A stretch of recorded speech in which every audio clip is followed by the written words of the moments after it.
ఒకప్పుడు నియోజకవర్గాన్ని శాసించారామె.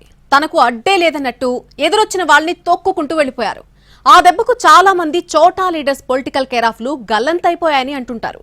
అలాంటి నాయకురాలు ఇప్పుడు అధికార పార్టీ ఎమ్మెల్యే అయ్యుండి కూడా వామ్మో వాయు అంటూ పెడబొబ్బలు పెడుతున్నారట. తన దాకా వచ్చేసరికి అన్నీ గుర్తుకొస్తున్న ఆ ఎమ్మెల్యే ఎవరు? ఏంటామె వ్యధ? విజయనగరం జిల్లా శృంగవరపుకోట నియోజకవర్గం టీడీపీ కంచుకోట. గత ఎన్నికల్లో ఇక్కడ పార్టీ అభ్యర్థి కోళ్ల లలిత కుమారి విజయం సాధించారు. అంతవరకు బాగానే ఉన్నా ఆ తర్వాతే అసలు కథ మొదలైందట. ప్రస్తుతం ఇక్కడ టీడీపీలో 2 వర్గాలు నడుస్తున్నాయి. ఒకటి ఎమ్మెల్యే లలిత కుమారిది కాగా మరొకటి ఎన్ఆర్ఐ గొంప కృష్ణ వర్గం.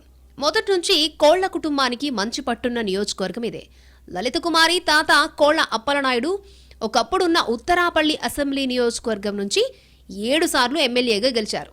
ఆ తర్వాత నియోజకవర్గాల స్వరూపాలు మారిపోగా లలిత కుమారి కూడా శృంగవరపుకోట నుంచి 2 సార్లు ఎన్నికయ్యారు. అదే సమయంలో ఆమెకు వ్యతిరేకంగా ఎవరైనా పనిచేశారని తెలిస్తే చాలు వారి అంతు చూస్తారన్న టాక్ ఉంది నియోజకవర్గంలో.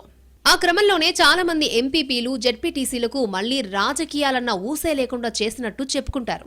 అంతెందుకు, మాజీ ఎమ్మెల్యే ఒకరు లలిత కుమారి రాజకీయ చతురతను తట్టుకోలేక చివరికి పార్టీ విడిచి వెళ్లిపోయారట. అయితే అదంతా గతం. కర్మ రిటర్న్స్ అన్నట్టుగా ఇప్పుడు నియోజకవర్గంలోని పరిస్థితులు ఎమ్మెల్యేకు ఎదురు తిరుగుతున్నాయట. తాను తిరుగులేని ఆధిపత్యాన్ని చలాయించిన చోటే ఇప్పుడు ఎమ్మెల్యేని అయినా సరే విలువ లేకుండా పోతోందని తెగ మదనపడిపోతున్నట్టు తెలుస్తోంది. కనీసం నియోజకవర్గంలో పార్టీ సమావేశాలు కూడా పెట్టలేకపోతున్నారంటూ మేడం గగ్గోలు పెడుతున్నట్టు చెప్పుకుంటున్నారు సన్నిహితులు. అలాగే నియోజకవర్గంలో ఎలాంటి పనులు చేసుకోలేకపోతున్నారని క్యాడర్ దగ్గర ఆవేదన వ్యక్తం చేస్తున్నట్టు సమాచారం. ఇదంతా కొత్తగా వచ్చిన ఎన్ఆర్ఐ గొంప కృష్ణ వల్లనేనని అయిన వాళ్లతో చెప్పుకుని తెగ ఫీల్ అయిపోతున్నారట.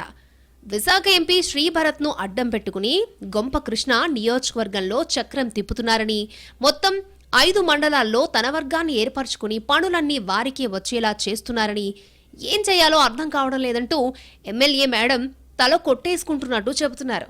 గొంప వర్గానికి నియోజకవర్గంలో 10 కోట్ల వరకు అభివృద్ధి పనులు కేటాయించారని, అదే తనకు అందులో సగం కూడా ఇవ్వకపోవడంపై తీవ్ర అసంతృప్తిగా ఉన్నారట ఎమ్మెల్యే. మేడం కష్టాలు అక్కడితో ఆగిపోలేదండోయ్. పోలీస్ అధికారులు ఎవరన్నా ఆమె మాట వింటున్నారని తెలిస్తే చాలు వెంటనే వాళ్లకు ట్రాన్స్ఫర్ అయిపోతుందట. అలాగే ఎమ్మెల్యేని వ్యతిరేకించే సచివాలయ సెక్రటరీలను యథావిధిగా అదే ప్రాంతాలలో కొనసాగిస్తూ మీ పని మీరు చేసుకుపోండంటూ చెప్పేస్తున్నారని, ఇదంతా గొంప చేస్తున్న కంపెనని ఫైర్ అయిపోతున్నట్టు తెలుస్తోంది. అధికారంలోకి వచ్చి 9 నెలలు కావస్తున్నా కనీసం మండల సమావేశాల్లో కూడా పాల్గొనలేకపోతున్నారని ఎమ్మెల్యే మదనపడుతున్నట్టు సమాచారం. ఈ పరిస్థితుల్లో ఇప్పుడు శృంగవరపుకోట ఎమ్మెల్యే ఏం చేస్తున్నారయ్యా అంటే జస్ట్ నియోజకవర్గంలో పెళ్లిళ్లు పేరెంటాలకు అటెండ్ అవుతున్నారని సొంత పార్టీ కార్యకర్తలే సెటర్లు వేసుకుంటున్నట్టు తెలుస్తోంది. మండల స్థాయి నాయకులు కూడా గొంప చుట్టూనే తిరుగుతున్నారట. దీంతో లలితమ్మ కంటే ఆయనే బెటర్ అన్న టాక్ నడుస్తోంది నియోజకవర్గంలో. మెల్లిగా క్యాడర్ మొత్తం అటు టర్న్ అవుతూ ఉండడంతో కోళ్ల లలిత కుమారికి బొమ్మ ఎమ్మెల్యే అన్న పేరు స్థిరపడేలా ఉందని అంటున్నారు. నాడు ఒక వెలుగు వెలిగి ఇప్పుడు ఒక ఎన్ఆర్ఐ చేతిలో ఇలా దెబ్బతినడాన్ని జీర్ణించుకోలేకపోతోందట కోళ్ల వర్గం.